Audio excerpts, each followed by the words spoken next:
Les doy formalmente la bienvenida a todos y a todas. Ahora seguramente se va a ir sumando más gente. Mi nombre es Diego Castillo, soy sociólogo, docente de la Facultad de Ciencias Sociales de la Universidad de Buenos Aires y el coordinador académico del espacio que nos engloba hoy, que es la diplomatura Cuestiones Socioeconómicas Fundamentales de la Argentina actual. Los invitamos a este conversatorio porque es el conversatorio de presentación de la diplomatura, en donde queremos mostrarles un poco de qué se trata la propuesta formativa que tenemos. Nuestra intención es que todas las personas que transiten por este espacio puedan fortalecer y potenciar sus conocimientos, sus habilidades, sus herramientas, tanto teóricas como prácticas como metodológicas, en el campo de la economía política, la sociología económica, el análisis económico, el análisis del rol del Estado en la construcción y ejecución de esas políticas, el análisis de los diversos actores sociales, como bien se mencionaba en este pequeño intercambio que tuvimos,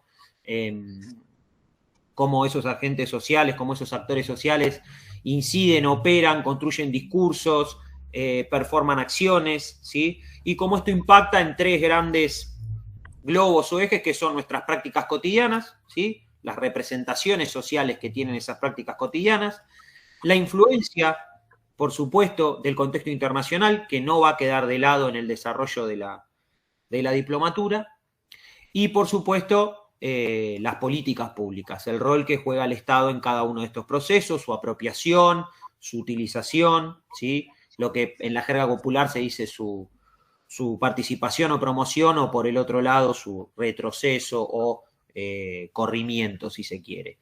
La diplomatura tiene como cuestiones fundamentales 6 grandes globos, uno introductorio, donde revisamos un poco este debate que estuvimos teniendo a partir, si se quiere, de la última dictadura militar hasta nuestros días, para ir viendo un poco cuáles son esas principales transformaciones, por un lado.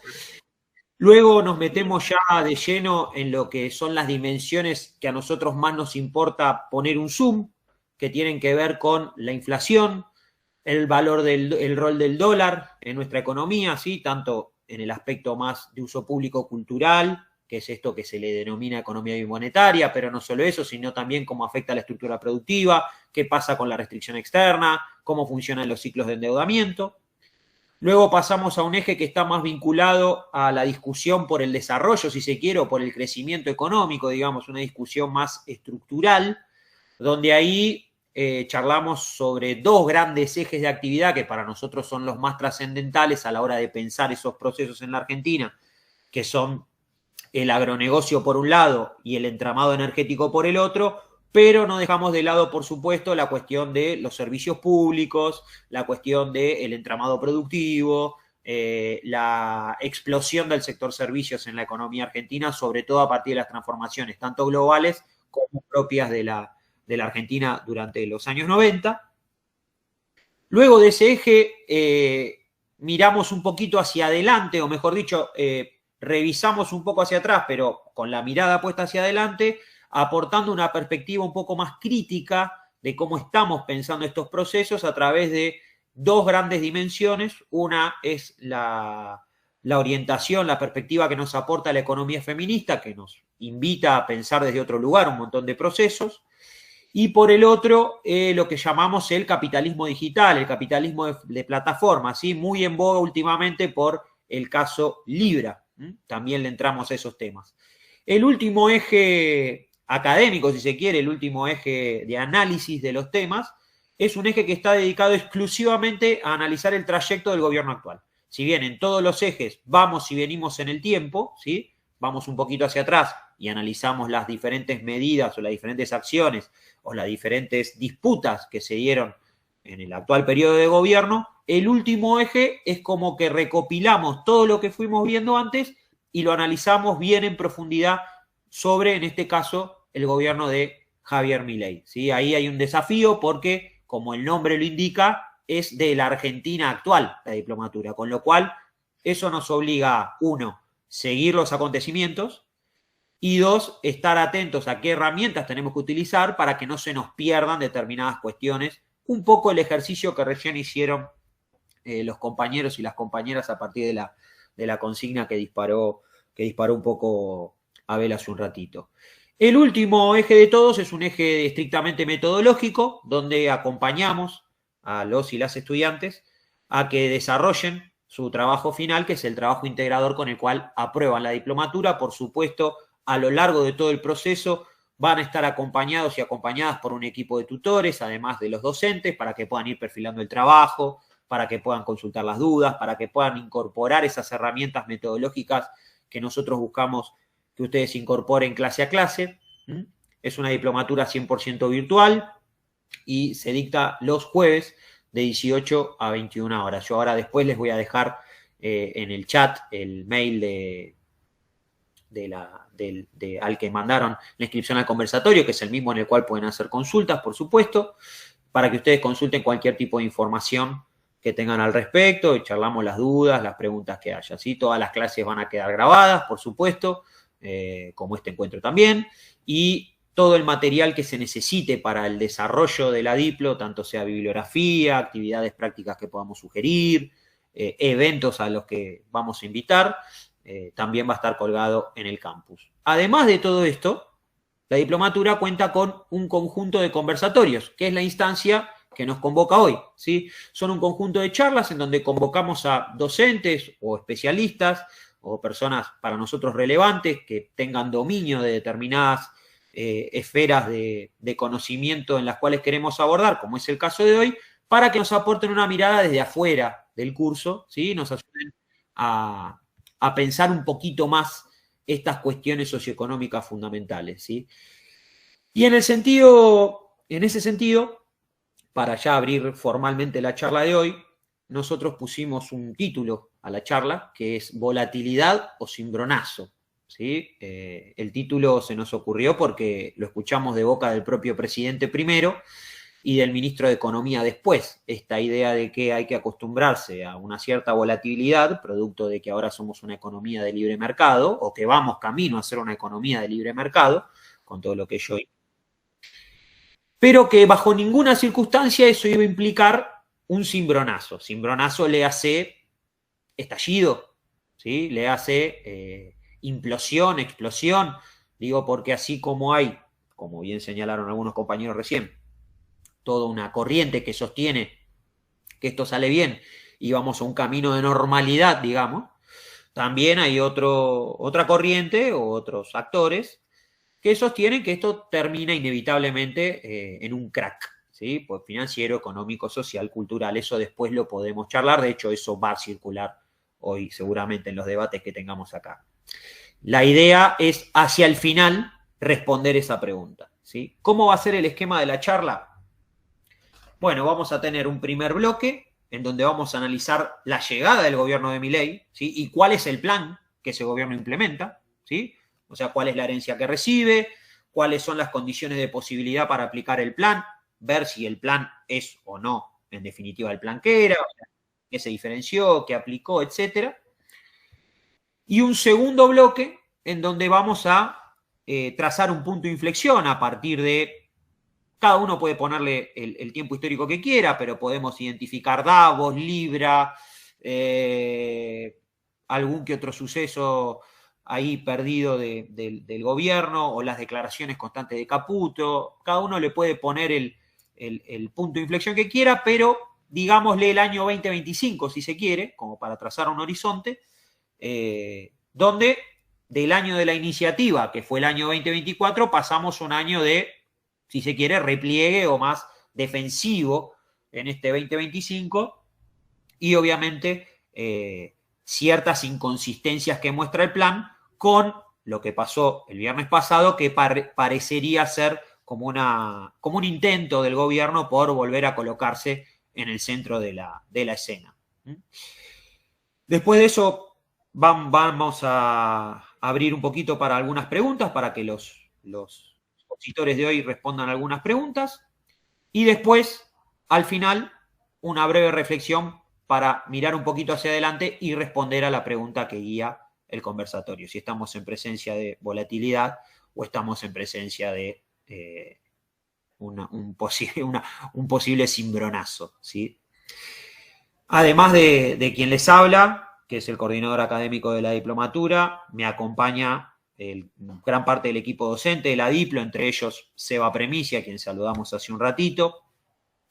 Y por supuesto, quien hace de cabeza de este grupo, que es Ricardo Aronskin, que es el director del Observatorio de Economía Política de la Facultad de Ciencias Sociales de la UBA. También ahora les vamos a dejar nuestros sitios para que nos sigan ahí por Instagram, Twitter, para que estén al tanto de toda la info del observatorio, que hace estas actividades y otras.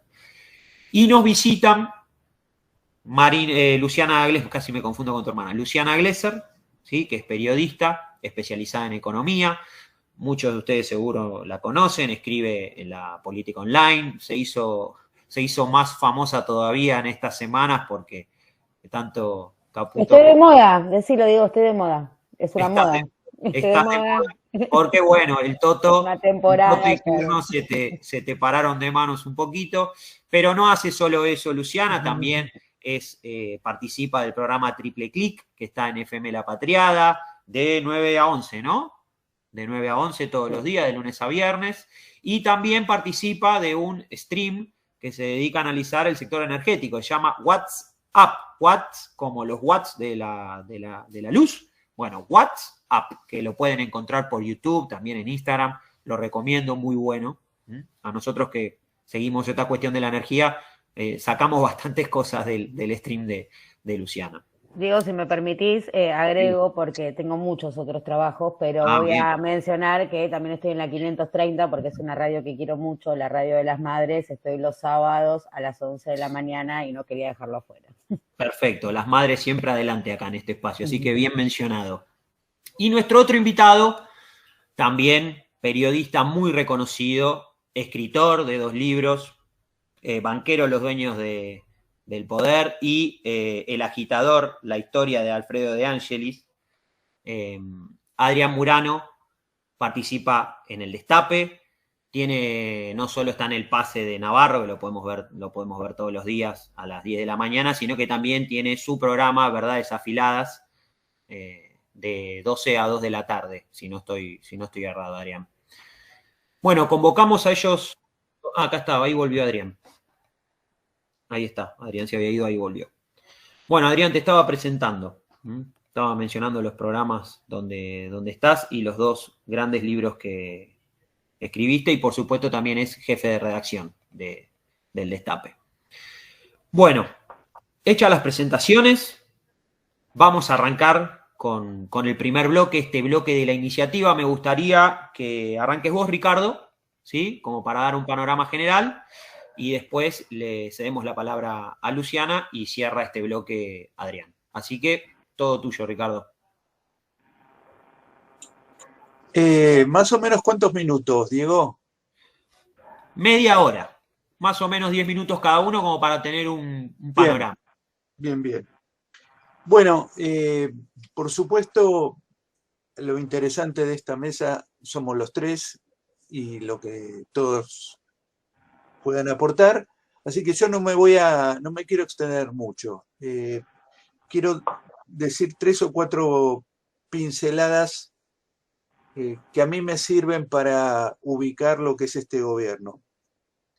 Primero decir que lo que se armó acá a partir de la llegada del macrismo al poder en la Argentina, desde mi punto de vista, es un régimen de dominación social.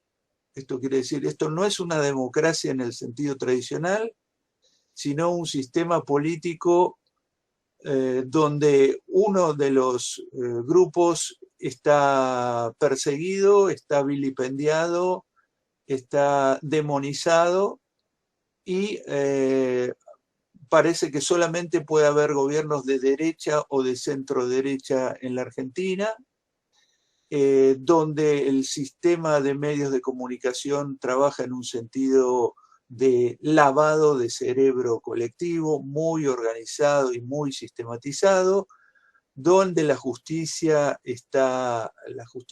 más importante está completamente amañada a favor del poder económico y del macrismo, y donde tenés un sistema político que responde básicamente a los intereses de los sectores dominantes y rechaza en forma tajante y violenta la posibilidad de que un grupo reformista, como entiendo yo que es el kirchnerismo, ocupe el gobierno de la Argentina y pueda realizar algunos cambios.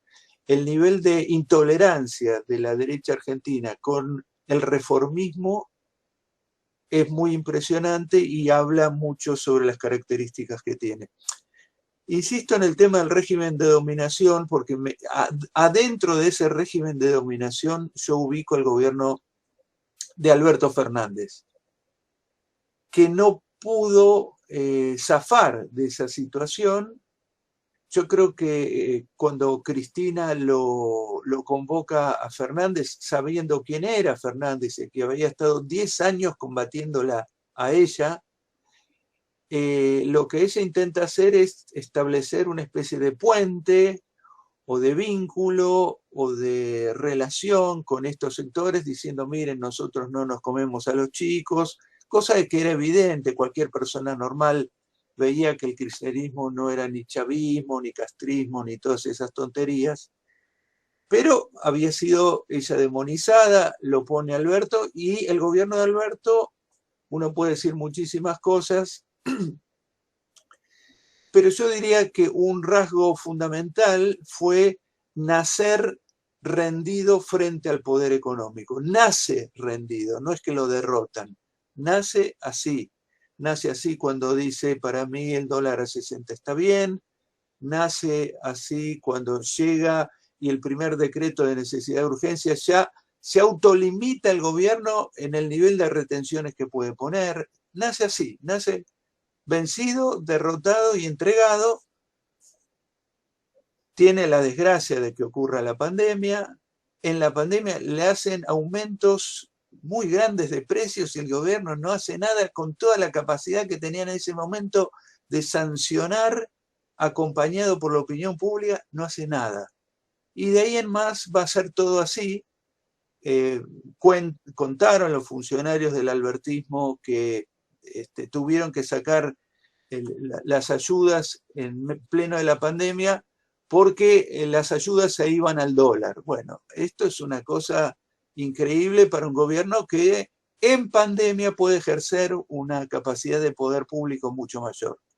La verdad que todo el gobierno de Alberto es una larga lista de desperdicios de oportunidades de ejercer el poder, de plantear un Estado un poco más autónomo, de disciplinar un poco al poder económico. Llega a un nivel de deterioro enorme. En el último año les toca una sequía impresionante y el gobierno de Alberto Fernández no es capaz de agarrar los medios de comunicación y explicarle a la sociedad argentina que está ocurriendo una sequía que no depende del gobierno y que eso trae una serie de problemas adicionales. Y le interviene en el gobierno, Massa hace lo que puede con un poquito más de audacia, con un poquito más de libertad que le da Cristina, pero ya es demasiado tarde.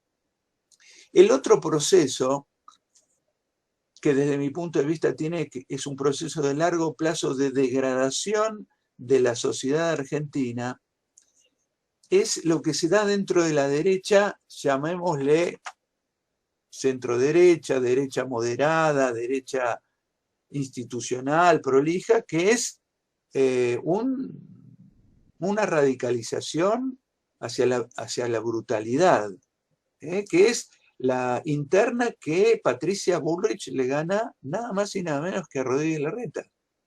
Personaje que no me gusta, pero que había hecho algunas cosas en la ciudad de Buenos Aires, se veía que era un tipo más o menos trabajador, más o menos articulado, y una persona media bestial, media bruta, violenta, le gana las internas dentro de la derecha moderada y equilibrada, y de los sectores medios ilustrados.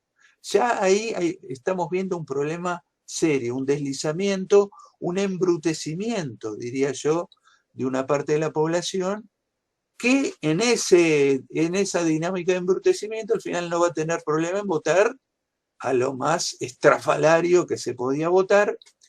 Quiero decir, siempre recuerdo a una persona que tiene algún peso en la cultura argentina como fue Beatriz Arlo.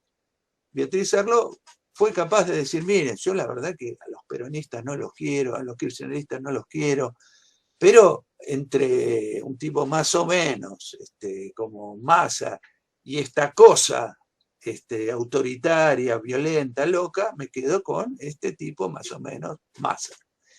Quiero decir, ahí hay un proceso cultural, político, brutal, muy atizado desde los medios de comunicación. Yo creo que tienen un papel muy importante en estos 16, 17 años de confrontación de la derecha y de los medios con el kirchnerismo.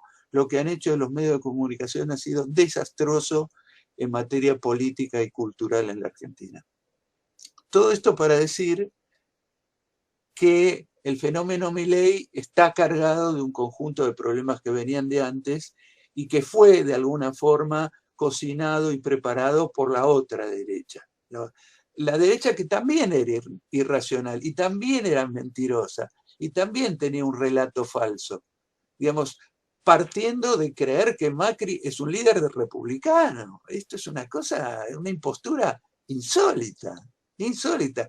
¿Quién se lo puede creer? Bueno, fingieron una parte de la población argentina, los medios de comunicación, la gente seria de la Argentina, creyeron que ahí hay un líder republicano. Bueno, y que Cristina se había robado 2 PBI. Digamos, estas son locuras, no son cosas normales. Esto quiere decir, se le atribuye a Milei, pero mirá qué grado de las cosas locas que dice. Las cosas locas que dice se venían diciendo de antes. La preparación para que una parte de la opinión pública sea completamente acrítica venía de antes, no es de ahora. No es un fenómeno, uy, explotó esto.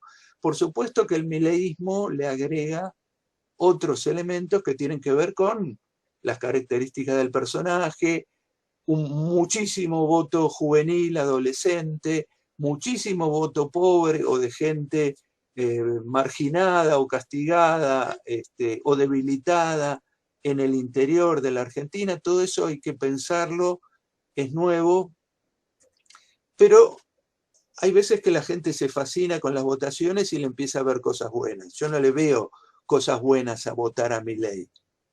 En todo caso puede decir, mira, no entendés nada, estás despolitizado, estás desesperado, puedes decir muchas cosas, pero votar a Milei es malo. No hay ninguna posibilidad de encontrar en eso un acto de rebeldía revolucionario, ni mucho menos. Ahora, Milei gana con una serie de fantasías, inventos. Para mí el más destacado es la cosa de que él va a dolarizar y que desde el día siguiente empezamos a ganar todos en dólares y todos vamos a ganar muchos más en dólares y vamos a consumir y una serie de cosas incalificables. Ahora, yo acá diría, para ser muy breve en esto, el programa económico de fondo se lo trae Sturzenegger. Y Sturzenegger hace de coordinador de las grandes corporaciones argentinas que en distintos estudios jurídicos arman un paquete de leyes a medida de sus necesidades de clase. Y ese es el gran paquete que estaba armado en realidad para Patricia Bullrich y que ejecuta finalmente Milei. Eso es el plan de largo plazo de remodelación de la Argentina. No es de él, es de otros. ¿Y de quién? Y de la clase dominante argentina. Esa es la verdad.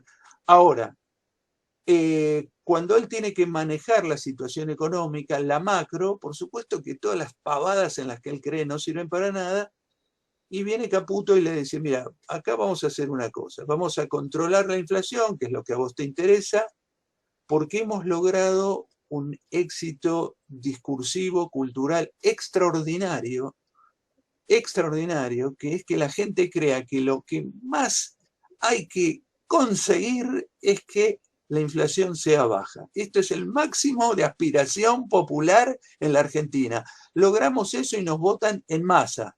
Logramos eso. Así que yo me ocupo de mantenerte la inflación baja y cada vez más baja. Y esto es lo que lo convence seguramente a Milei de que ahí hay una cosa viable.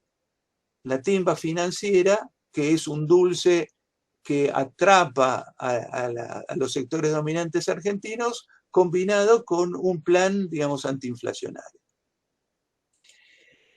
Y muy, yo les diría, bien pensados los tiempos en el sentido que le dan con todo al bolsillo popular en los primeros meses de gobierno, ante el desconcierto, ante la incomprensión, ante la sorpresa de una parte importante de la población, avanzan con todo, con un enorme respaldo empresarial, mediático y de las principales potencias, sobre todo de Estados Unidos. Gran expectativa. Sacan una serie de leyes que uno dice, ¿cómo las sacan? Las sacan porque detrás de mi ley está la clase dominante argentina.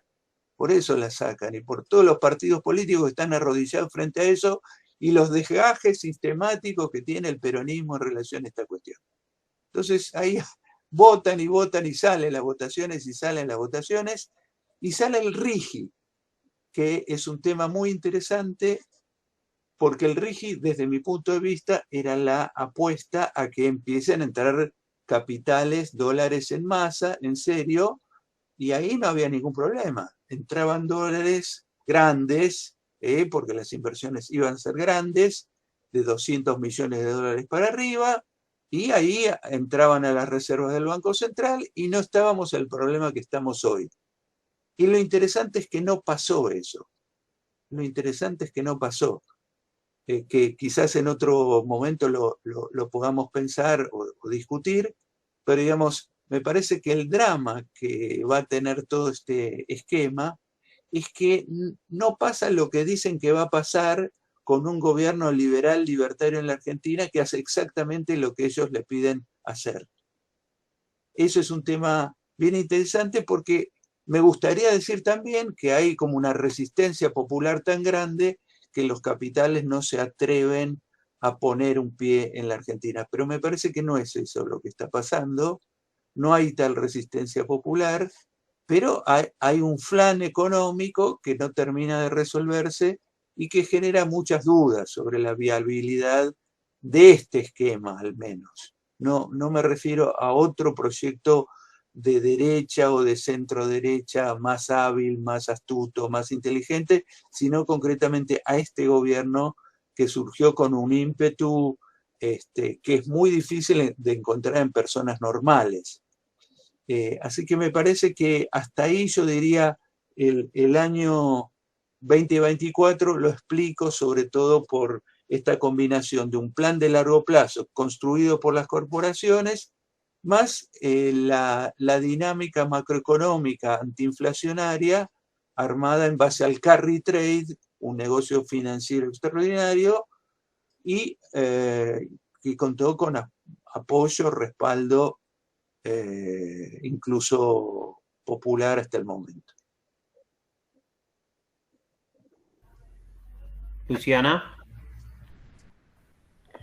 Bueno, por supuesto que suscribo a la caracterización del gobierno libertario que con tanta precisión desplegó Aronskin plenamente. A ver si puedo complementar un poco. El gobierno de Alberto Fernández, ya bajo timón de Sergio Massa, lo entrega con las variables exprimidas, o sea, las variables están todas exprimidísimas, asfixiadas. De hecho, Sergio Massa no despliega su proyecto económico. Eso iba a pasar en todo caso si ganaba, y mientras tanto lo que logra es estirar, sí, con mucho más margen de maniobra política económica que la que tenían sus predecesores. Pero yo marcaría el parteaguas del gobierno de Alberto, Cristina y Massa en términos de gestión, si bien coincido, ¿no?, con esas diferencias, ese llamado, digo, a quién llamó como compañero de fórmula y cuestionarse con ese kilómetro cero. Es cierto que en la gestión el parteaguas fue el acuerdo con el Fondo Monetario Internacional, y me parece que hay de esa experiencia para espejar en el día de hoy, porque sobrevoló todo el gobierno y de hecho también el proceso electoral, porque hay que recordar que en el medio Massa tuvo que devaluar un 22%, lo que le triplicó la inflación en ese momento. El pass-through llevó a la inflación al triple, pues estaba en el orden del 4% y saltó al 12%. Identificar los actores económicos y políticos que sustentan, ¿no? También este gobierno. Y para identificar esas asociaciones lo pensaría más como desde lo general a lo particular, ¿no? Y ahí me imagino como esos juegos que jugaba de chica de asociar dibujito con la letra mayúscula y buscar las flechas. Bueno, nosotros tenemos unas palabras que resuenan, que son la normalización de la economía, que no sé qué, o sea, una economía puede ser normal o patológica, digo, ¿en qué términos? ¿Normal contra qué? ¿No? ¿Contra enferma? ¿Por qué? Bueno, normalizar, para problematizar la normalización, superávit, ¿no? ¿Qué superávit? Esto de asociar las cuentas del Estado con las cuentas domésticas, ¿no? Algo de ese orden, pero también expuesto así, el modelo exportador, los dólares de libre disponibilidad, que empiezan a ser aceptados como el bien, ¿no? Como dentro del orden del bien, frente a eso todo lo otro que es el mal, definitivamente. Y esas palabras, por supuesto, que son coberturas para esos sectores ganadores, entonces uno piensa a pensar en esos sectores, digo, de esas palabras uno puede linkear inmediatamente quiénes ganan con esas palabras, el poder económico y sus terminales políticas. Yo, sobre las terminales políticas, no profundizo mucho, por eso no me dedico al análisis político, porque, digo, como Mañeto creo que son puesto menor, el eslabón más débil, ¿no? Quienes resignan primero sus proyectos colectivos, son los primeros en resignar sus proyectos colectivos para darse vuelta con un voto en la Cámara, y tenemos durante este último año un empalagamiento de casos en ese sentido, con lo cual, digo, pero el poder económico, digo, los gobiernos pasan, los diputados pasan, y el poder económico queda y también tiene sus heterogeneidades, ¿no? Y también pensarlo en términos de heterogeneidades, porque, digo, Milei construye con la industria, con la construcción, con el campo. No, claramente no. Sin embargo, lo bancan un montón. Digo, el nivel de condescendencia que tienen estos sectores que son tan pesados para la economía local y que podrían ir a salirse a medirse la correlación de fuerzas, lo dejan correr al tipo. Bueno, con el sector del gas, petróleo y el sector financiero, y acá quiero marcar el local, ¿no? Que acá sí hay un romance, digo, acá hay el amor en su máximo esplendor, ¿no? Con el gas, el oil y el sector financiero local, porque también hay que decir esto, el sector financiero internacional, acá estamos enamoradísimos, llamamos todo el día por teléfono, pero no nos dan mucho, ¿no?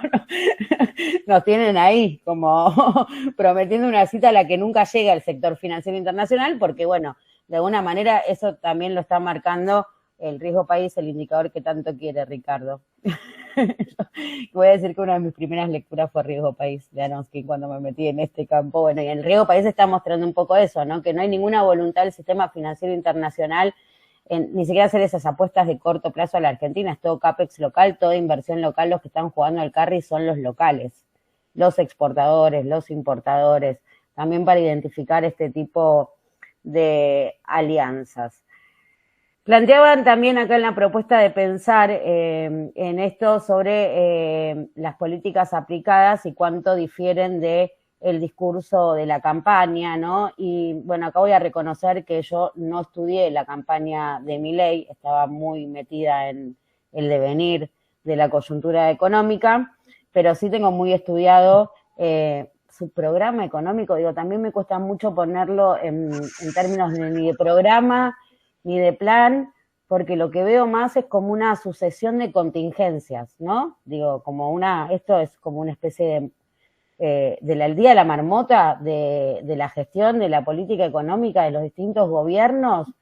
Siempre, digo, en un sentido o en el otro, no hay plan, no hay posibilidad de pensar un programa, de planificar en el término más estricto de la palabra, y lo que eso significa para quienes creemos, ¿no?, en que las transformaciones se llevan adelante desde el Estado y cómo es fundamental esa planificación, y lo hablo también como una carencia propia, ¿no? Digo, estos no tienen, nosotros tampoco, sucesión de contingencias, en eso identifico claramente, bueno, el empujón inicial del salto del tipo de cambio del 118%, esa devaluación inicial, competitividad que se morfó rapidísimo, ahí tuvo como una especie de vacío, una incipiente corrida, se le disparó el riesgo país y lo rescató el blanqueo otra vez, ¿no? Digo, todo el tiempo cómo alimentás. Veo al mercado como leones voraces y que hay que conseguirle los bifes y van, tiran y se los comen. Digo, bueno, ahora vienen 12.000 más y ese mercado está tranquilo.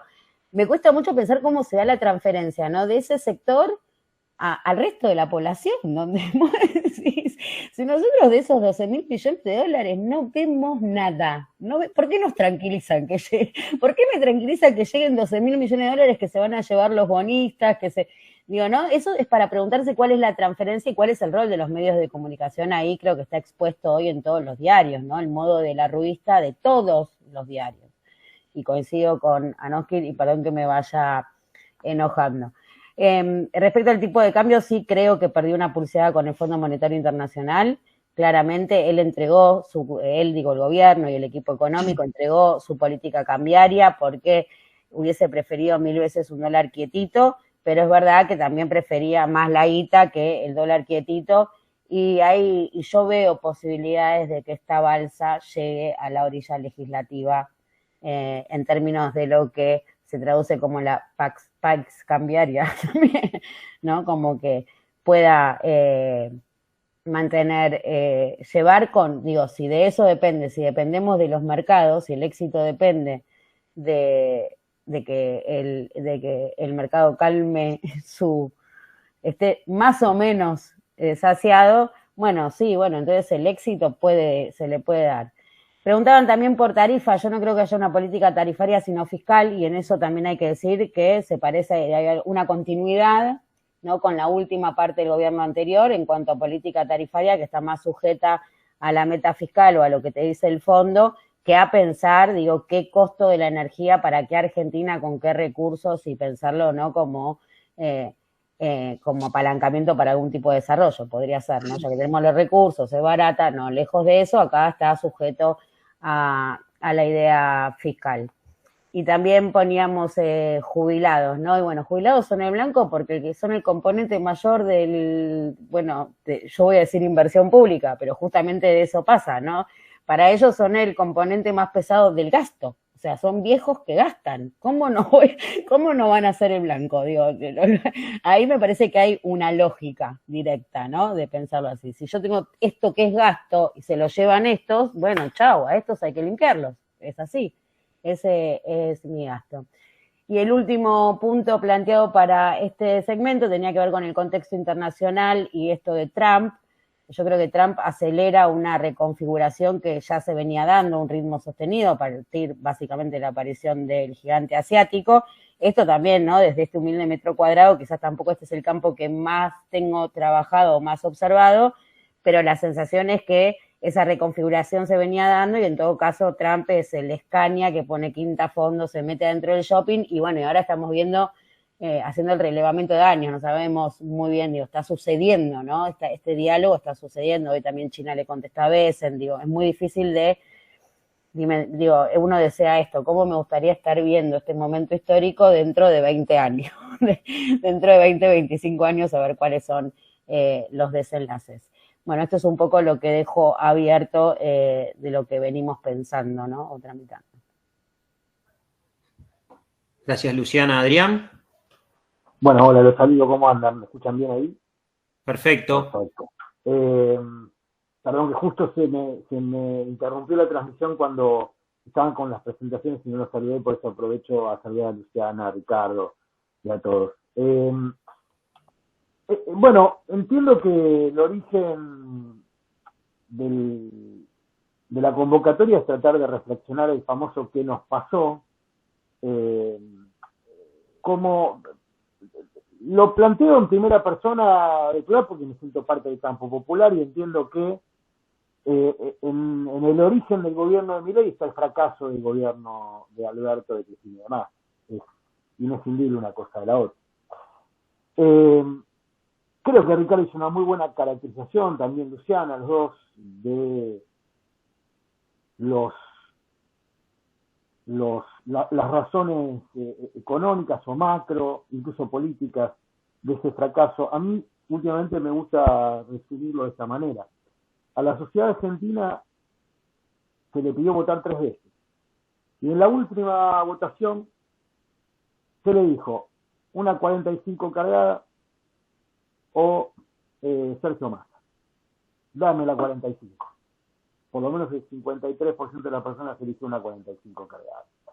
¿Y por qué digo esto? Porque muchas de las personas que votaron a Milei votaron a conciencia de que era una ruleta rusa.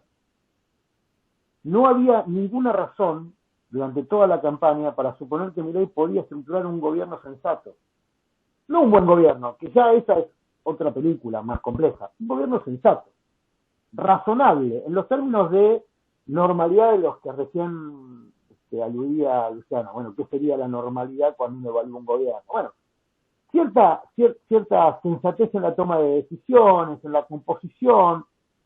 Mira, voy a usar una palabra medio rara, hasta coherencia respecto a un conjunto de ideas. Nada de eso era esperable con Milei, porque Milei era un panelista de televisión cuya principal mérito era pegarle con un bat de béisbol, deporte que ni siquiera se juega en la Argentina, a una maqueta del Banco Central. Eso era Milei. Y a mí me tocó compartir espacios televisivos con Milei. Y no era muy distinto fuera de cámara. Era ese personaje que fue seleccionado por un empresario de Ornequian para incomodar a Mauricio Macri, porque Macri lo mandó a revisarle los calzoncillos en el marco de la causa Cuadernos. Las cosas a veces son mucho más pedestres de lo que uno imagina. Milei nace de ese encono personal, casi personal, diría, de Ornequian con Mauricio Macri, que era el hijo del amigo. Era el hijo que defraudó al amigo. Porque Mauricio Macri era el hijo de alguien que formaba parte de ese dispositivo de poder más o menos permanente en Argentina. ¿Dónde están Paolo Roca? ¿Dónde está Eduardo Ornequian? Y el hijo que repudió al padre. Entonces ya no lo querían de entrada, no le confiaban de entrada, no es que no lo querían.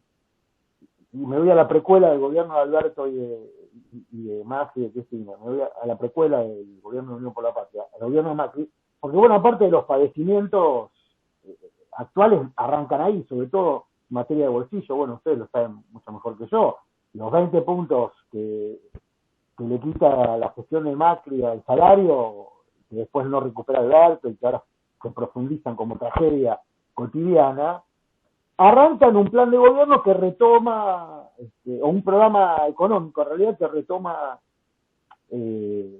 principios del gobierno de Menem Cabal y antes de la dictadura. Es un programa que más o menos conocemos, de valorización financiera, de destrucción del aparato productivo. Es un programa que se repite como tragedia, como farsa, o las dos cosas al mismo tiempo.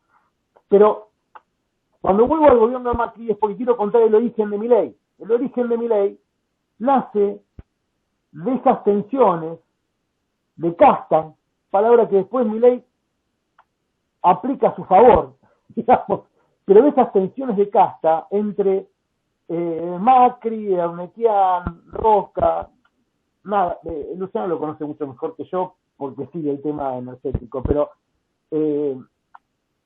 Roca y Macri llegaron al extremo de hacerse juicio, o Roca le hizo juicio a Macri por una diferencia de guita, por el barril criollo, y esas cuestiones que después derivan en la causa Cuadernos es lo que termina impulsando a Milei como piedra en el zapato. Yo lo vi, no me lo contó nadie. Yo estaba en un set de América cuando aparece Milei y explican por qué tenía que estar Milei en escena. Digamos, tenía que estar Milei en escena porque uno de los accionistas de América, que era Ornequian, quería incomodar a Macri con un tipo que los corría por derecha. No había mucho más misterio que eso. Pero así nace Milei. Y se transforma en un personaje atractivo porque conecta con la época. ¿Qué época? Muchos de ustedes habrán visto Adolescencia, lo habrán discutido. Esa es la época. Digamos, la época es lo que cuenta esa serie. Un montón de jóvenes que no se sienten identificados con la generación inmediatamente anterior, ni siquiera con la generación de sus padres, con la generación inmediatamente anterior, que en términos políticos sería en la Argentina la generación de Néstor y de Cristina. Bueno, los pibes que no se sentían identificados con esa experiencia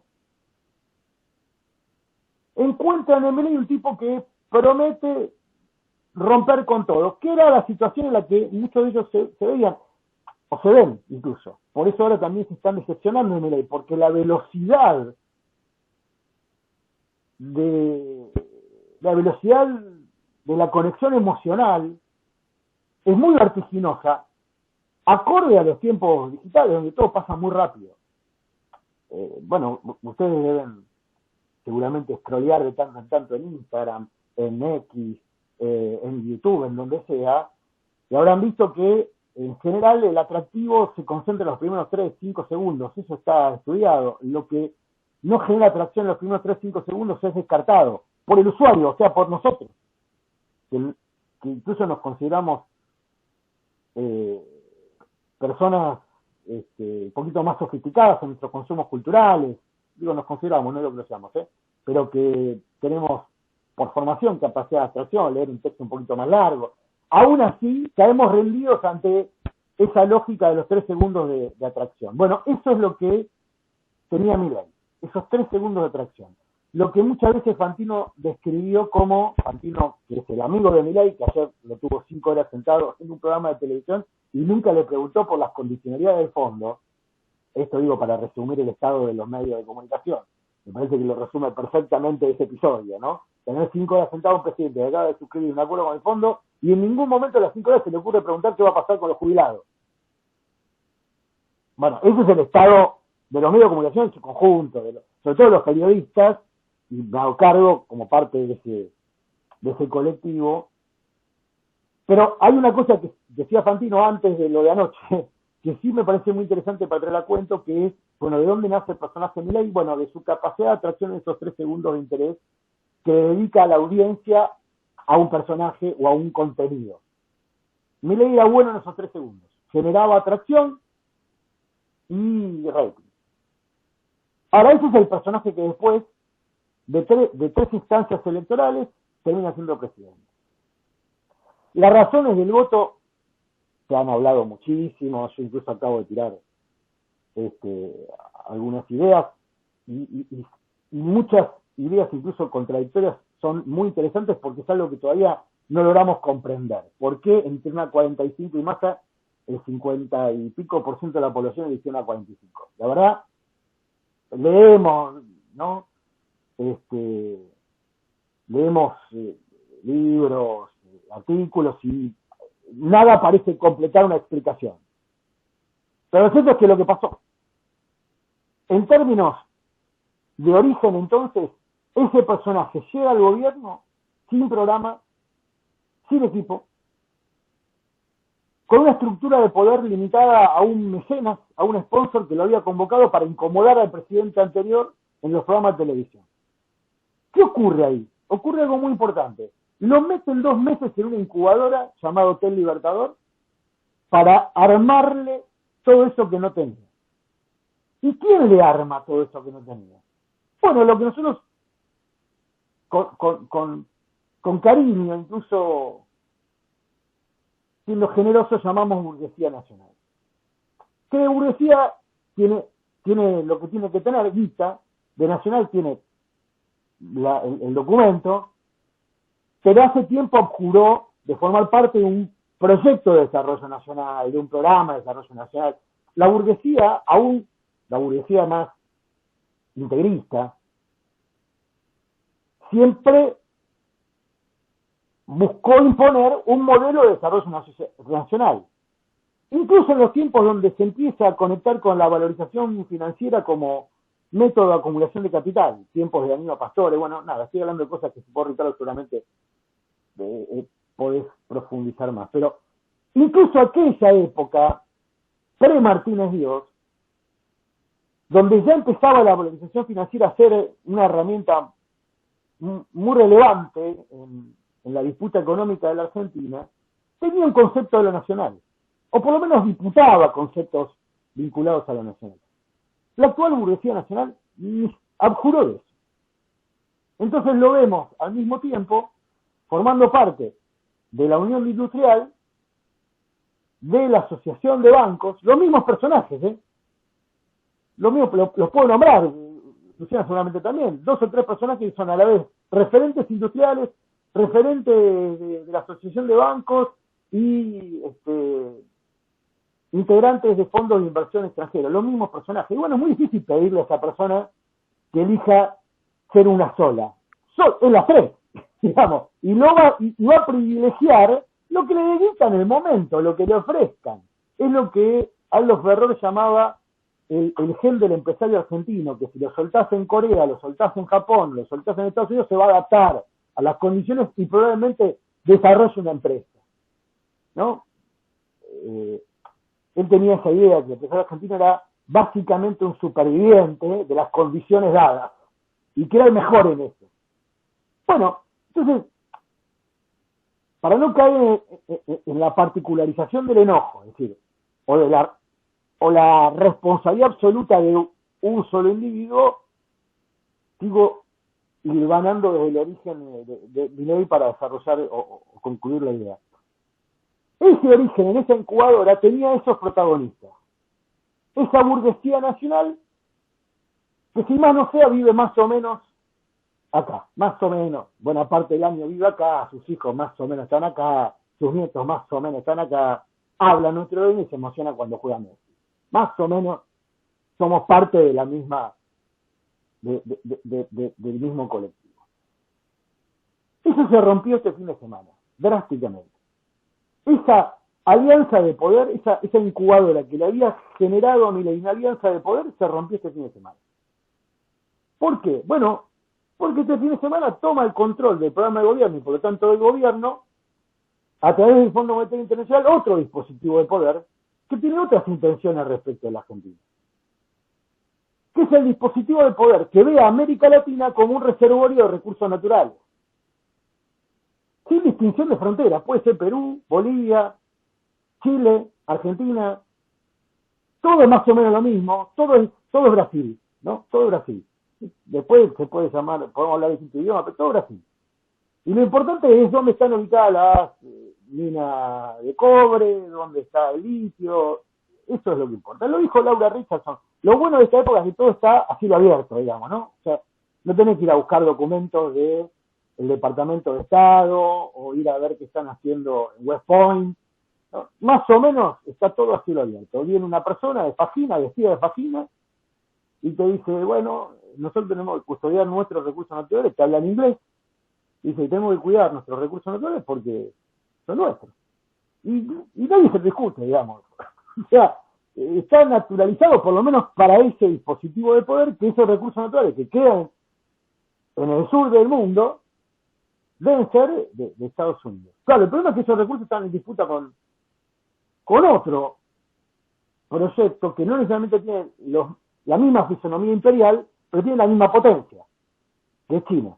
No tiene la misma fisonomía imperial. No estoy diciendo que sean lo mismo, porque tampoco vamos a caer en ese simplismo en un ámbito académico. Pero, digamos, tienen la misma fisonomía. Son dos potencias.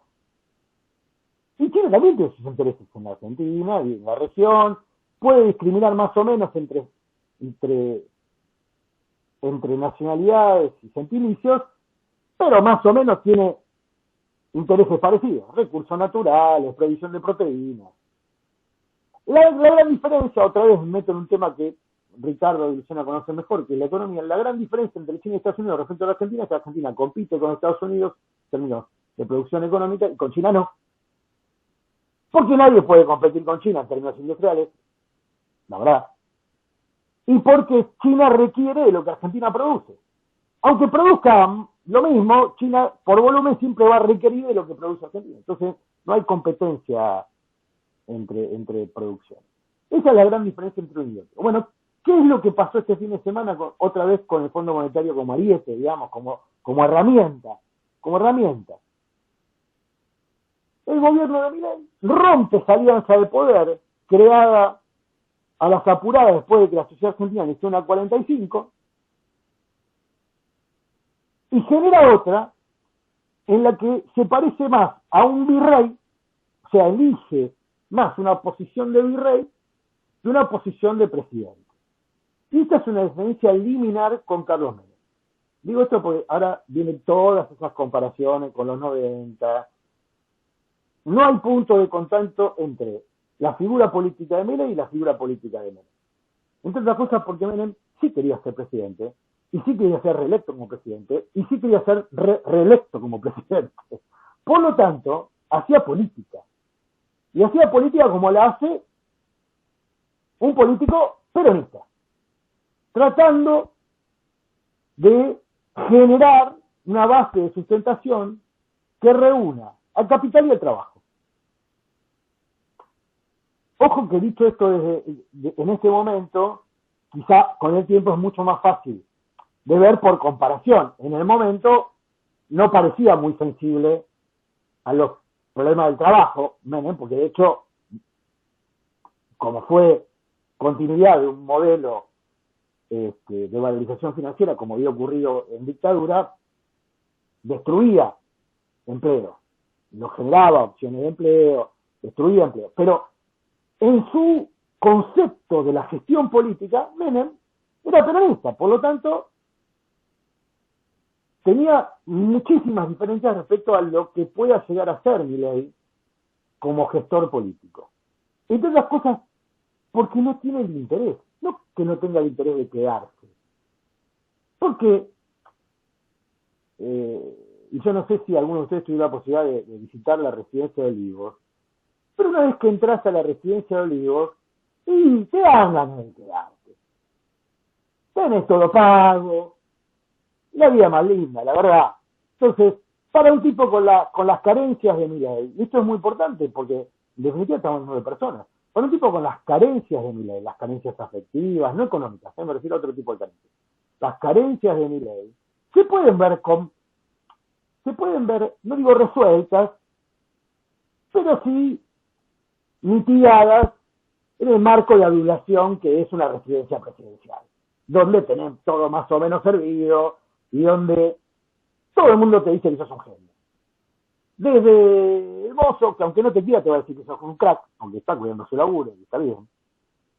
Por supuesto, todos los aduladores que lo que buscan es tener mejores posiciones de cercanía con el que tiene la lapicera. Entonces, no digo que Milei no quiera quedarse, lo que digo es que no le interesa gestionar la política. Entonces delegó la gestión política en una persona que ni siquiera es funcionario, que es uno de los integrantes del Triángulo de Hierro, Santiago Caputo, que no por casualidad fue el único que ayer estaba, y acá me corre la pulsión del periodismo con las anécdotas, que ayer estaba con uno de los integrantes de un fondo de inversión que vino 52 veces a la Argentina desde el año 91, siempre con el mismo objetivo, hacer carry trade, ¿no? Como se hablaba antes de la charla. Pero en parte el tipo no es que encubre sus intenciones, vino en un avión privado, como otras 50 veces antes, se reunió con el presidente, se reunió con el ministro de Economía, estaba por ahí dando vuelta al secretario del Tesoro, figura relevante, por supuesto, en este contexto, pero básicamente hizo lo que hizo las 50 veces anteriores. Che, ¿cómo aprovechamos estos meses? Vino a eso, se dedica a eso. Tampoco está en su ADN. El tipo se dedica a eso y así se compra equipos de fútbol americano, no sé. Se dedica a hacer guita con guita.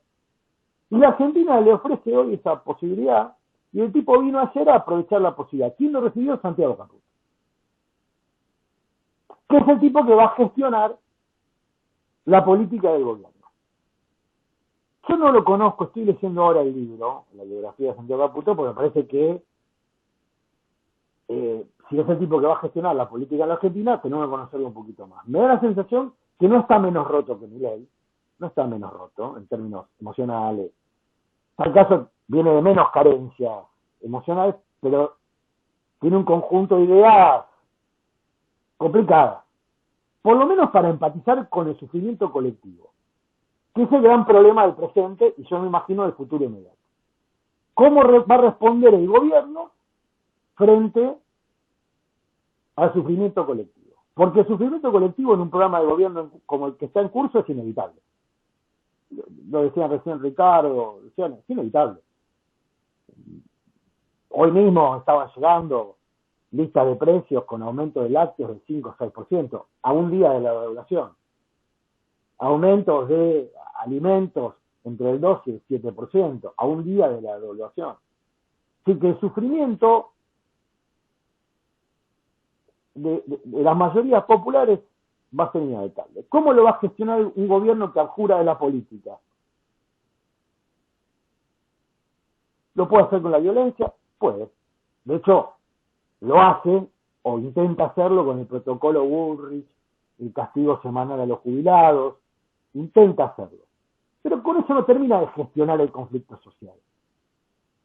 Porque es muy difícil de recrear el sistema de supresión del conflicto social por vía de la violencia como ya se aplicó en la Argentina con la dictadura. Es muy difícil de recrear esa situación, que sería la forma más aplastante de hacerlo desde el Estado. Entonces, ¿qué es lo que intentaría hacer, imagino yo, un personaje con las características de Santiago Caputo y de Milei ya convertido en un virrey, y de Karina jugando a ser armadora política en provincia? Y, perdón, ahora con paréntesis. Y de Karina jugando a ser armadora política en provincia de la mano de dos integrantes de la familia Menem que ven en la política un negocio personal. Porque todo lo que estamos viendo de los armados electorales en las provincias está directamente vinculado a negocios personales de los armadores. Este también es un fenómeno de época que hay que prestarle mucha atención. Muchas personas jóvenes que están acercándose a la política se encuentran con tipos que consideran que los cargos selectivos se compran y se venden. Ojo con eso, porque la idea de que la política es un House of Cards donde vale todo. House of Cards llega, bueno, no quiero spoilear, pero me imagino que todo el mundo ya la vio, y si no, pido disculpas. Es un grotesco. House of Cards donde plantea que un tipo que aspira a ser presidente hasta puede matar a alguien por sus propias manos. Es un grotesco, pero ojo que es un concepto que está empezando a permeabilizar en toda esa juventud que eligió la 45 como opción a un proyecto más tradicional. Entonces, cierro el asterisco porque ese fenómeno de Karina constructora política con intercambio de negocios puede ser el talón de Aquiles cuando el gobierno de Milei empiece a perder los favores del sistema de comunicación y de poder. Entonces, para cerrar, ¿cómo imagino yo el futuro inmediato con esta nueva alianza de poder, con un Milei que entonces ya no forma parte de la alianza como un par, sino como un delegado, y con un Santiago Caputo que administra poder siendo monotributista?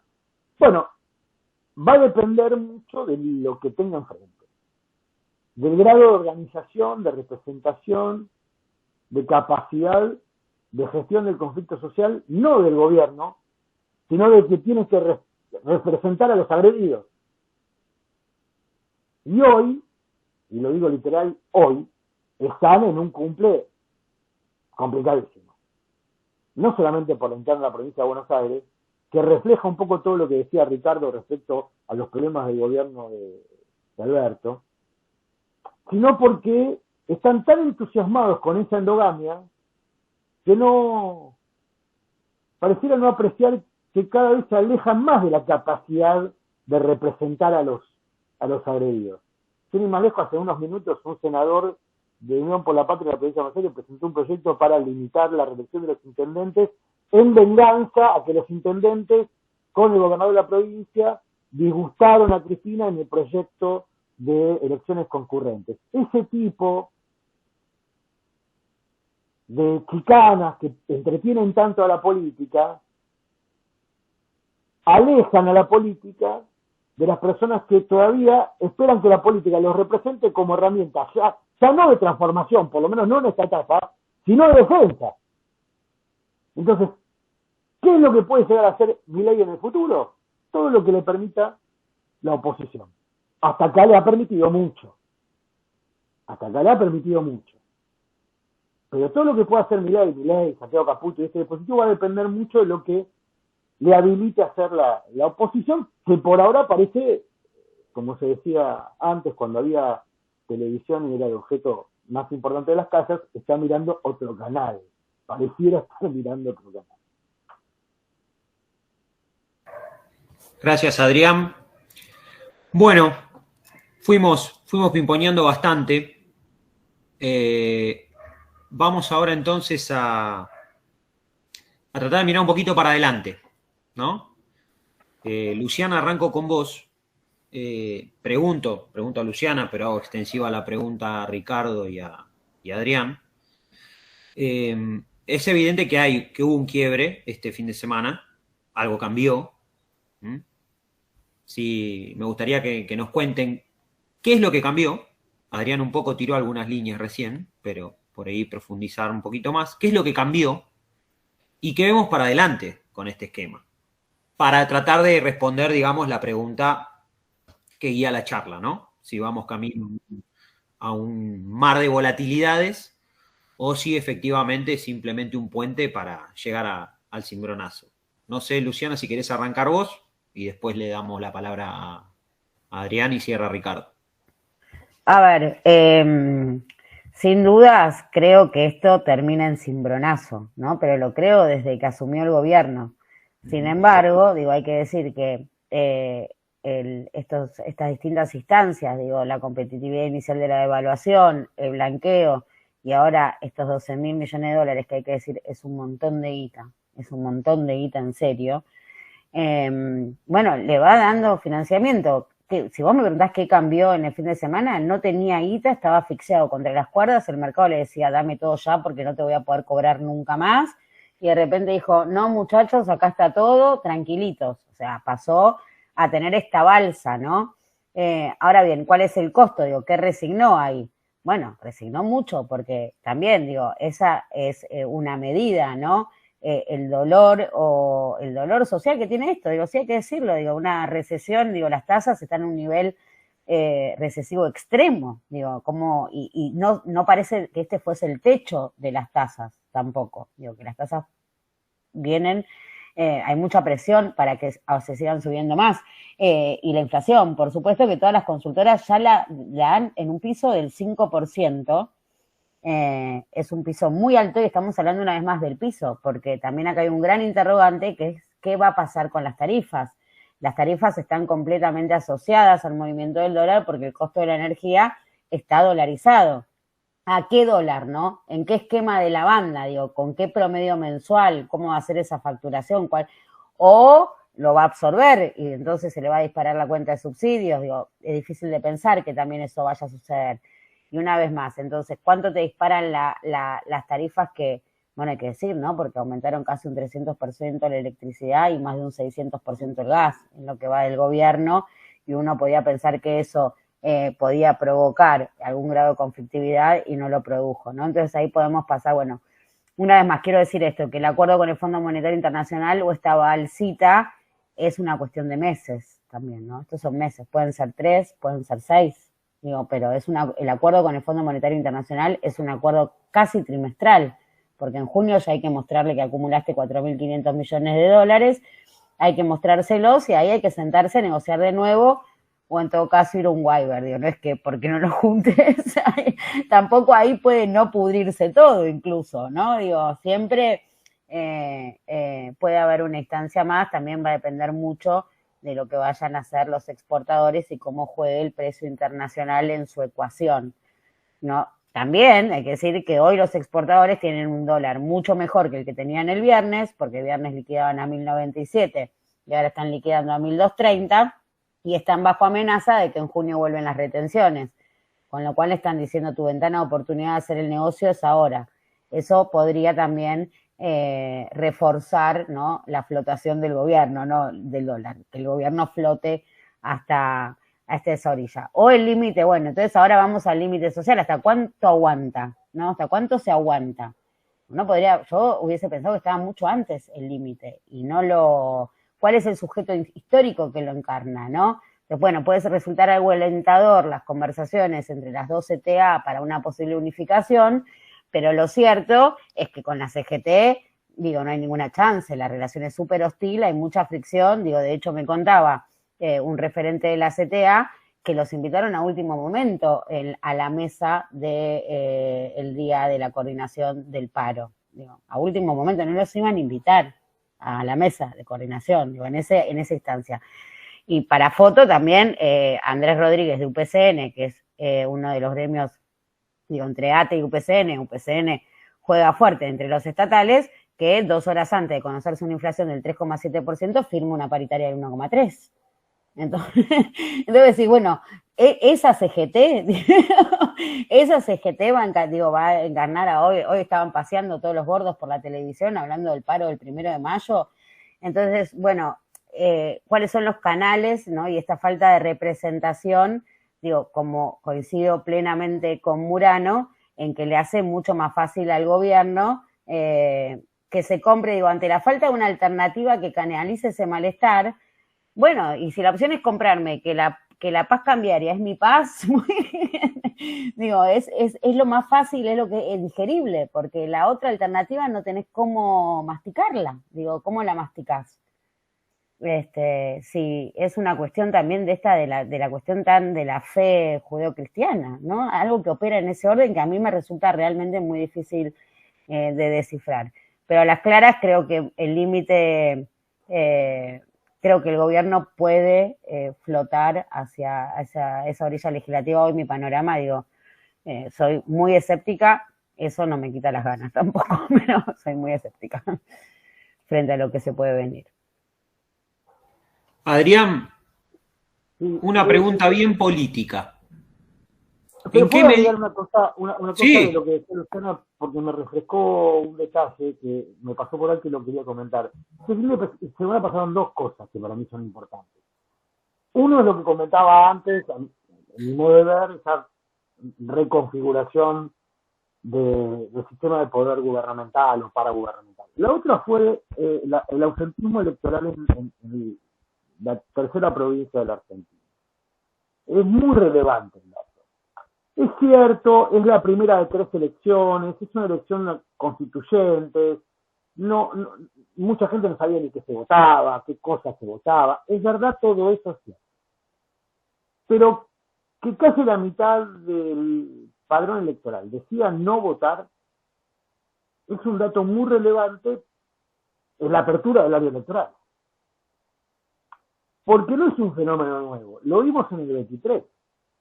En el 23 vimos cómo también hubo una deserción electoral importante respecto a elecciones anteriores. Así que lo que venimos notando es que hay, diría Cristina, un malestar con la democracia, cada vez más importante, a la que se le empieza a adjudicar la responsabilidad por los problemas.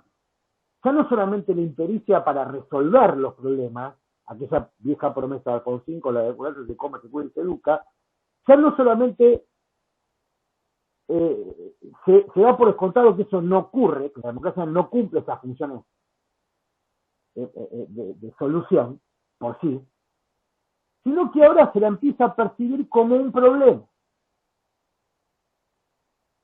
Y este para mí es un dato muy relevante de este tiempo. Creo que Milei, a diferencia y esto lo discutimos mucho con mis compañeros en la radio y en el destape y donde haya oportunidad, yo creo que Milei, al ser una expresión de repudio a la democracia, pero a jugar dentro del sistema, funcionó como cortafuego del sistema. Porque lo que anida detrás de la experiencia Milei o a la vuelta de la esquina no es la recuperación de representaciones pasadas, que ya quedan cada vez más sepias por otro lado, sino que lo que haría es el que se vayan todos. Entonces, lo que ha hecho Milei es mantener con su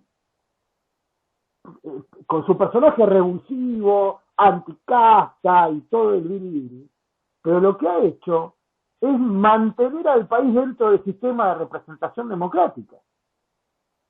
A pesar suyo, no digo que sea un mérito que haya que adjudicarle, digamos, pero juega dentro de las reglas. Y eso, digamos, visto desde el subsuelo en el que estamos analizando las cosas, visto desde el subsuelo, es algo que habría que mínimamente preservar para empezar a reconstruir del primer subsuelo y no del segundo. Porque el segundo subsuelo, porque siempre se puede estar peor. Ya hemos estado peor en la Argentina. Alguien recordaba en la previa de la charla lo que ocurría en la Argentina hace 50 años, 40 años, 45 años. Entonces digo, hemos estado peor, podemos volver a estar peor. El mundo genera condiciones para estar peor. Es una etapa del mundo donde el mundo está metabolizando este malestar democrático con referentes o dirigentes cada vez más revulsivos.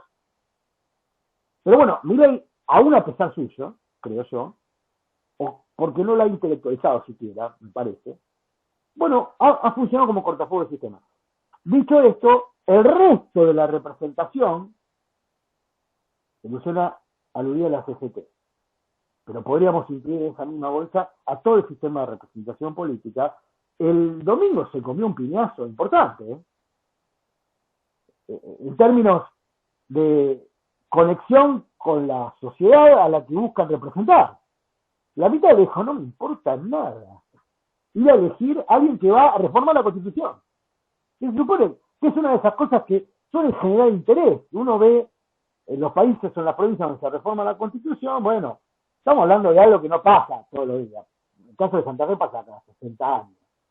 Entonces, insisto, para mí hay un tema ahí que hay que mirarlo con mucha atención.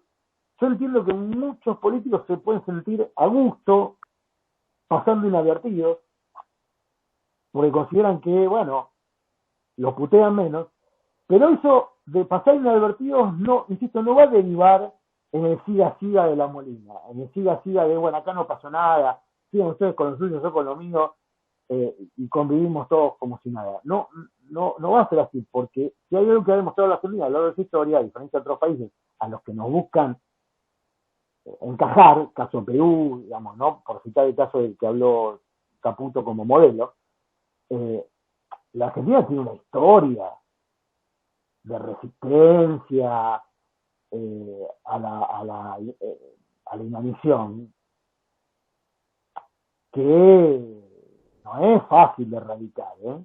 Hay una historia de resistencia, hay una historia de lucha, lo dijo nítidamente Perón, con la dirigente a la cabeza, con la cabeza del dirigente.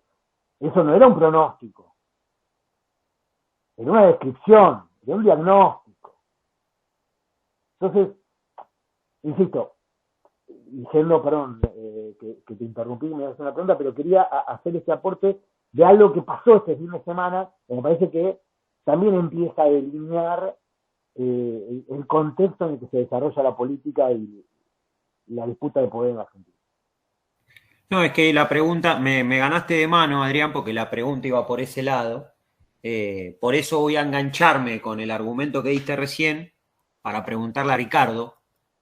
En este sentido, la situación política de falta de representación que describe Adrián por un lado, la situación del esquema económico que describió muy bien Luciana, lo que te quiero preguntar, Ricardo, a vos es, teniendo en cuenta que ahora iniciamos, o según como se lo quiera ver, una nueva fase del programa económico, o bien un plan aguantar, si se quiere, lo que quería consultarte es, ¿cuáles son los colchones en términos de capacidad de aguante de la sociedad, ¿sí?, para desarrollar este nuevo plan, por un lado, y por el otro, ¿cómo considerás vos que los cambios que se están dando a nivel internacional pueden condicionar o no este nuevo plan auspiciado por el Fondo Monetario y tratando, entiendo yo, de equilibrar tensiones con ciertos sectores, por ejemplo, el sector agropecuario,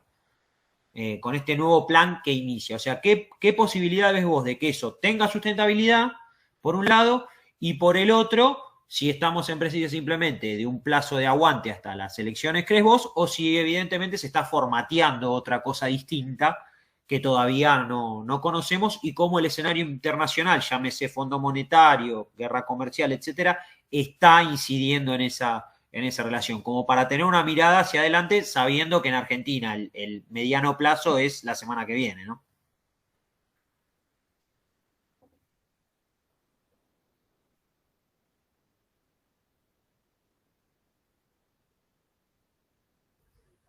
Estás muteado, Ricardo. Ahí va, a ver. Ahí va.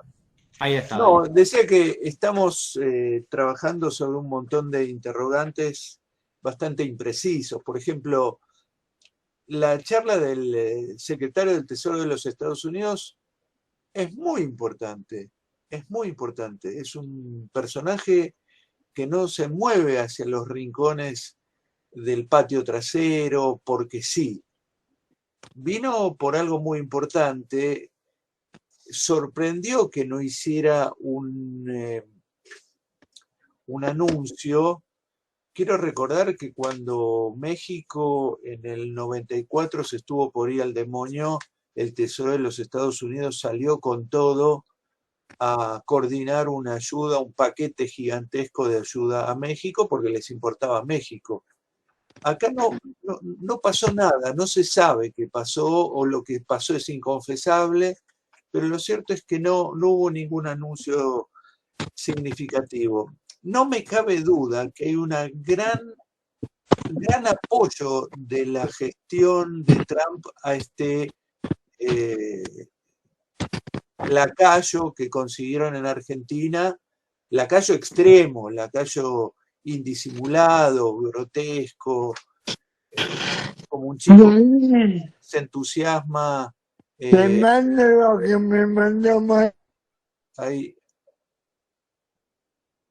Bueno, ahí hay una cosa que molestó un poco.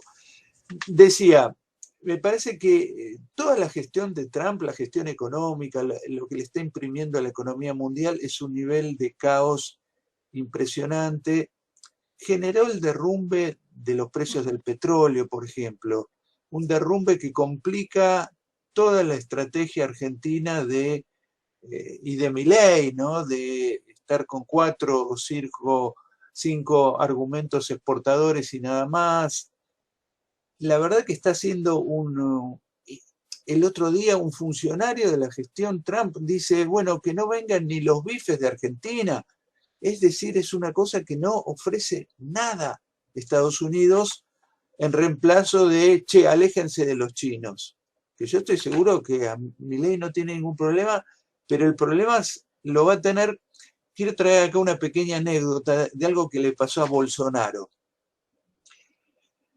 El principal socio comercial de Brasil es China, ¿no? A donde mandan carne de vaca a morir y hierro y un montón de cosas. El tarado del hijo de Bolsonaro empezó a hablar contra China.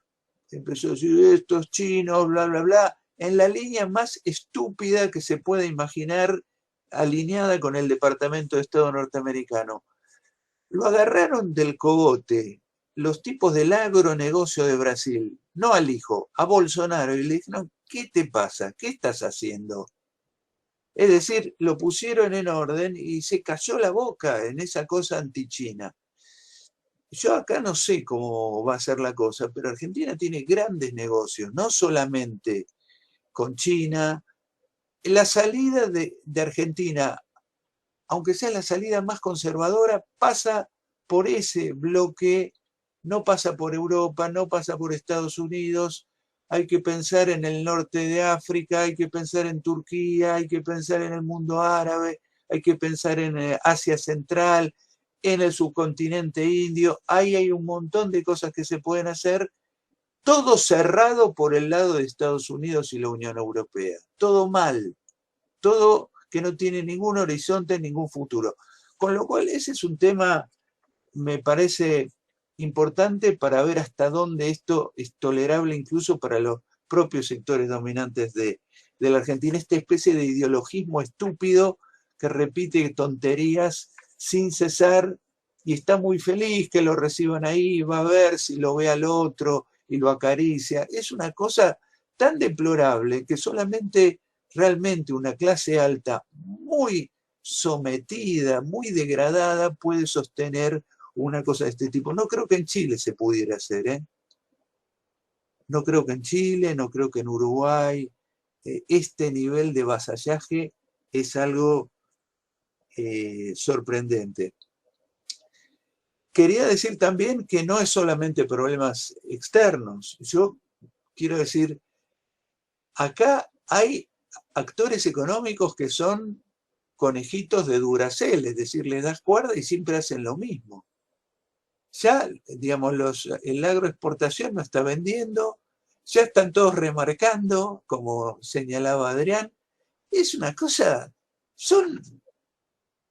todos están prefigurados por el pasado, reaccionan de la misma forma y no les importa el gobierno que sea. Por supuesto, lo quieren a Milei, quieren las barbaridades que dice, pero después actúan, o sea, lo pueden destruir con remarcaciones y con retrasar la venta de dólares.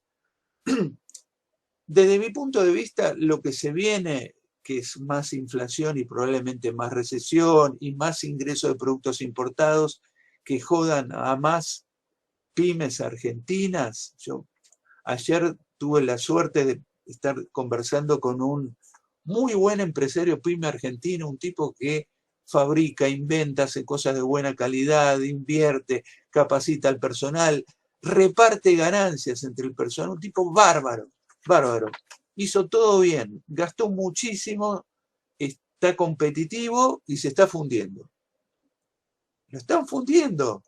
Digamos, es una cosa muy impresionante, porque no es un especulador financiero, es un tipo que produce, vende a las mejores firmas de la Argentina, es capaz de competir afuera, se está fundiendo. Y como él, miles de empresarios que están gastando sus ahorros para mantenerse en sobrevida hasta que pase esto, hasta que esto se termine.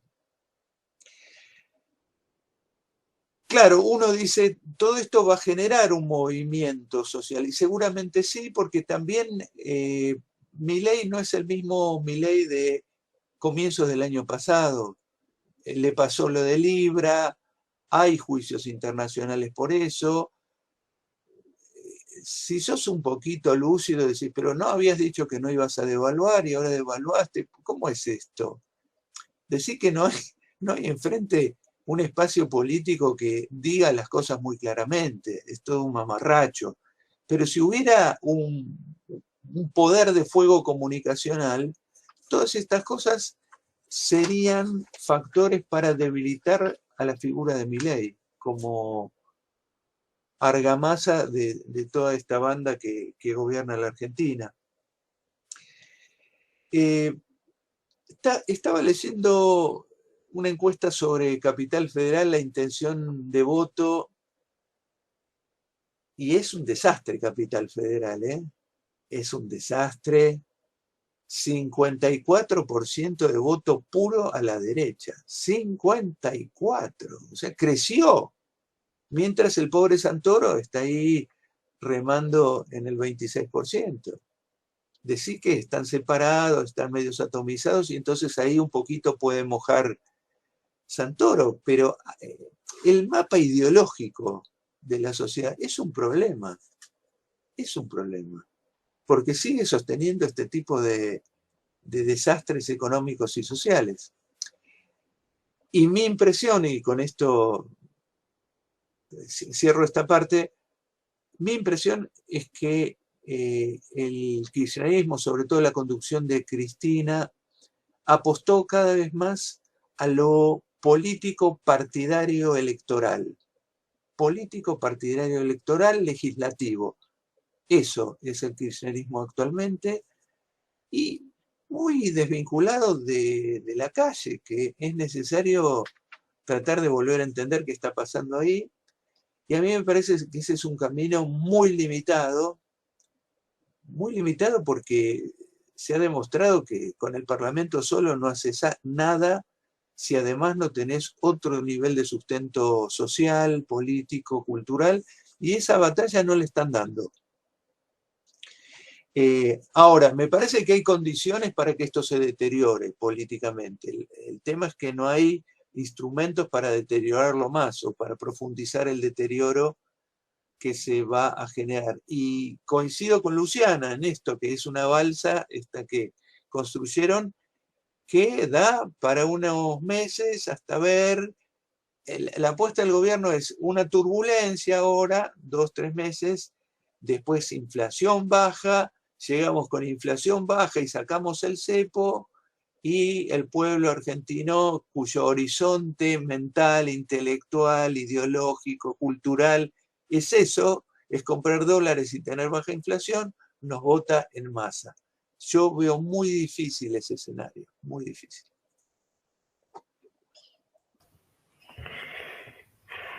Gracias, Coincido. Ricardo. Dale.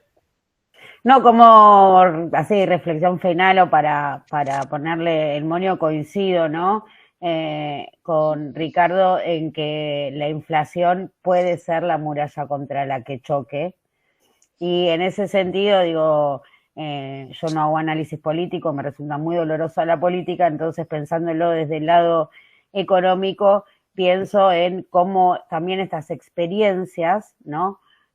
Ponen en jaque o en crisis definiciones que se plantean como verdades absolutas, por ejemplo, que la inflación es un fenómeno monetario o que la normalización de la economía es ser superavitario en las cuentas fiscales en pesos, digo, y cómo uno puede perseverar en esa discusión o en ese debate justamente evidenciando esa experiencia, ¿no? Esa experiencia y su fracaso en esto que por ahí Ricardo mencionaba al principio y quiero destacar respecto cuando nombraba las inversiones extranjeras y esto de que el RIGI no pasa, y uno ve el dato de inversión extranjera directa, solo en lo que va del 2025 está negativo, o sea, salió la inversión.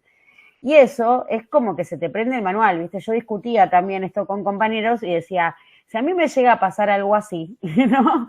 Si yo estoy explicando que el problema de la economía es bimonetario y en una administración del tipo de cambio exhaustiva y rigurosa y quirúrgica no me salen las cosas, yo entrego el Palacio de Hacienda y digo, señores, se me quemó el manual, no me salió. O sea, los tipos, digo, ahí en ese dato, me parece que la inversión extranjera directa hay un dato clave de cómo el manual no le funciona, lo propio con esta espiralización de precios que va a tener producto del movimiento en el tipo de cambio, ¿no? Y los componentes de la inflación multicausal que ellos niegan. Entonces, creo que desde ahí, digo, como si uno piensa en cómo se reconstruye, bueno, desde este humilde rincón, creo que la discusión, digo, que tenemos que acercar estas discusiones, ¿no? Colectivamente, digo, comprobar estos hechos colectivamente. Digo, que creo que es por ahí, y abriendo esos espacios. Por eso me parece fundamental este encuentro. Una cosita breve, porque se habló mucho de un tema que a mí me apasiona desde que lo abordé para hacer un libro en el 2008, que es lo que más llamamos el campo, que es muy diverso, tiene muchas realidades, no hay un campo, pero hay un comportamiento, si se quiere, de sector agropecuario que es más o menos común sin distinción de volúmenes productivos. Y hay un corte ideológico, naturalmente, ¿no? Que si bien también contiene diversidades, pero hay un corte ideológico más o menos nítido.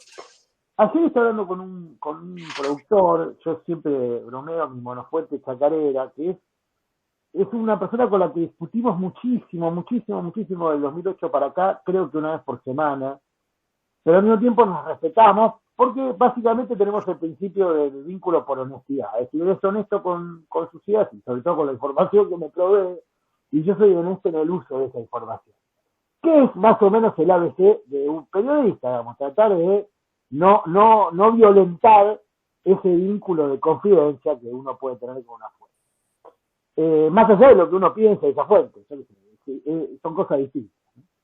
Pero bueno, estoy hablando que lo conocen los muchos, ya pasaron muchos años, así que imagínense que también tenemos una corriente de afecto.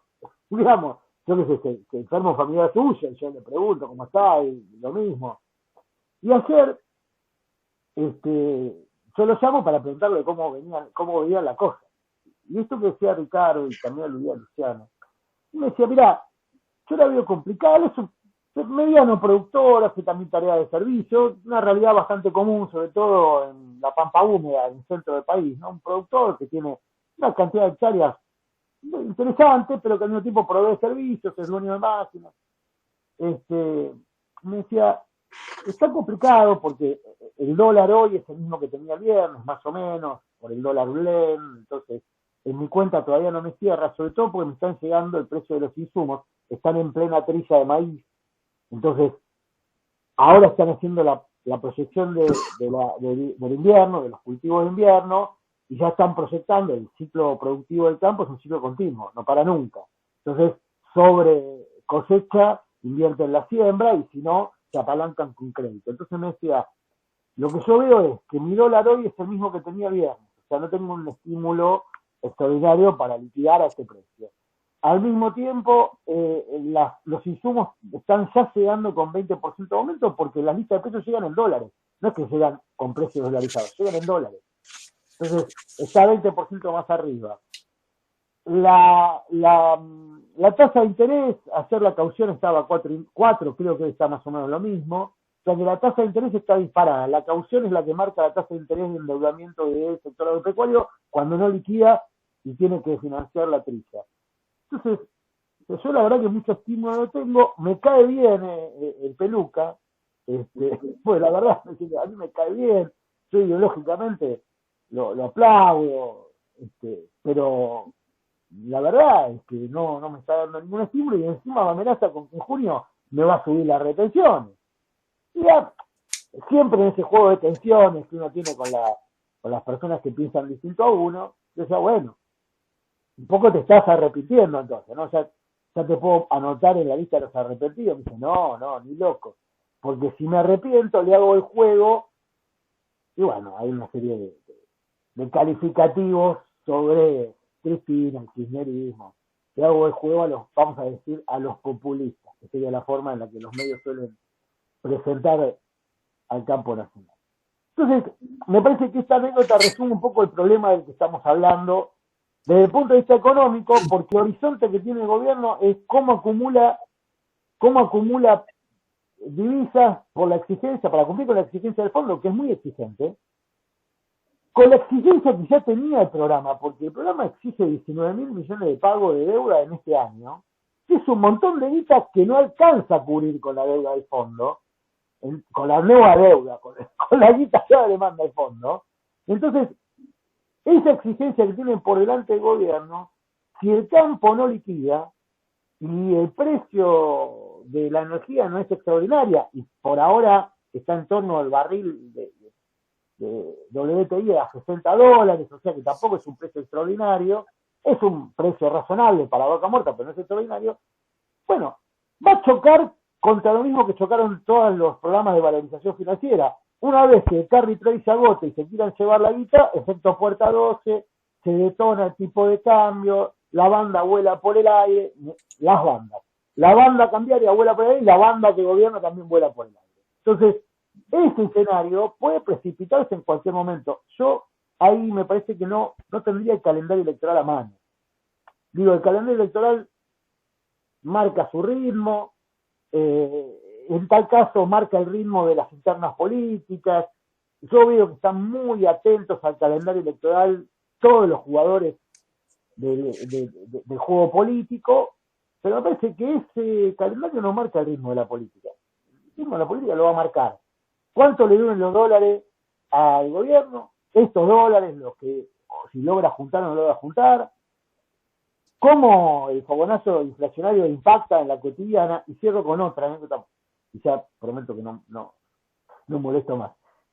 Yo no sé cuántos de ustedes viven en el conurbano, pero está pasando algo que vuelve aún mucho más puesta arriba a la vida, la cotidiana de las personas en el área metropolitana, que es que van quedando fuera de servicios los colectivos municipales.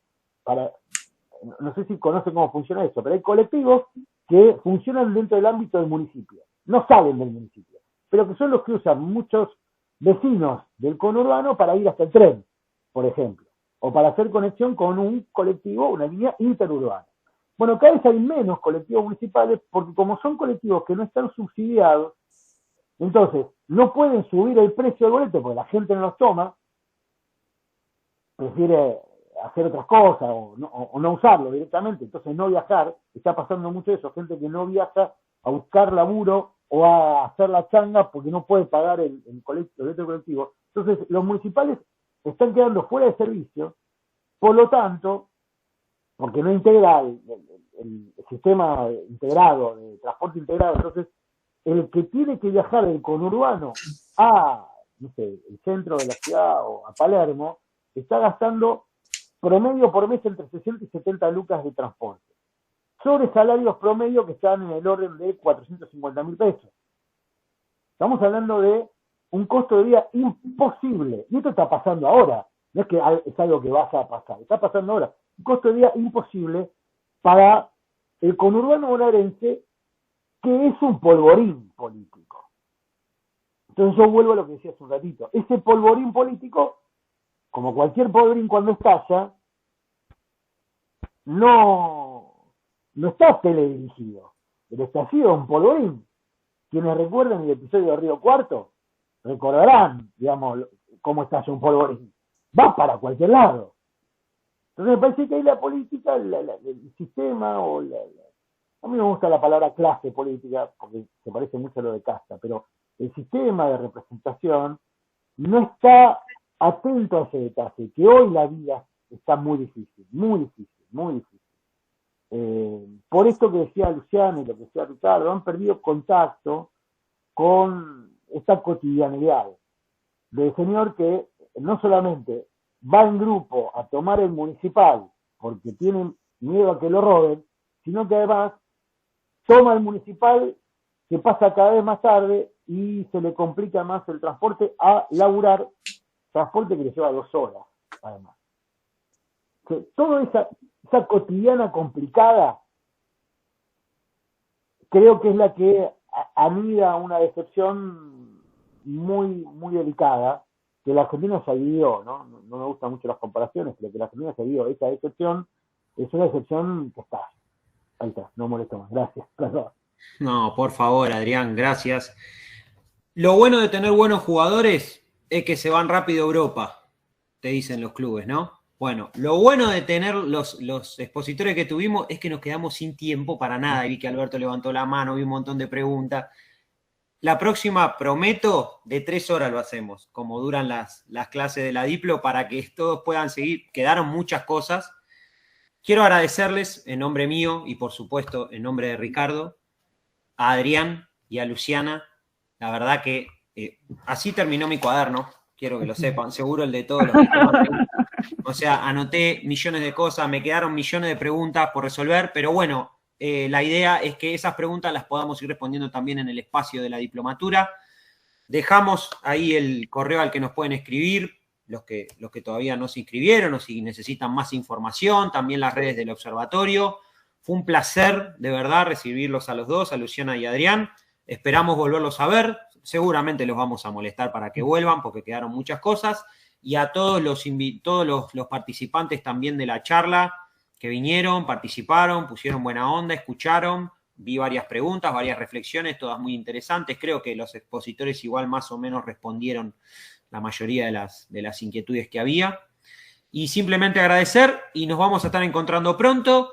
Vamos a darle la posibilidad también de que la vuelvan a ver a todos, no solo a los alumnos de la Diplo, sino a los que no lo son todavía, también les vamos a dar esa posibilidad, porque es el primero y porque siempre quedan cosas ahí. Uy, dijo esto Murano, dijo esto Luciana, dijo esto Ricardo, no me acuerdo. Les vamos a dar la posibilidad de que lo puedan ver. Y nos vamos a volver a encontrar muy pronto con otro de los conversatorios abiertos que lleva adelante la diplomatura, cuestiones socioeconómicas fundamentales de la Argentina actual. Así que muchas gracias, que tengan muy buenas noches y nos vemos.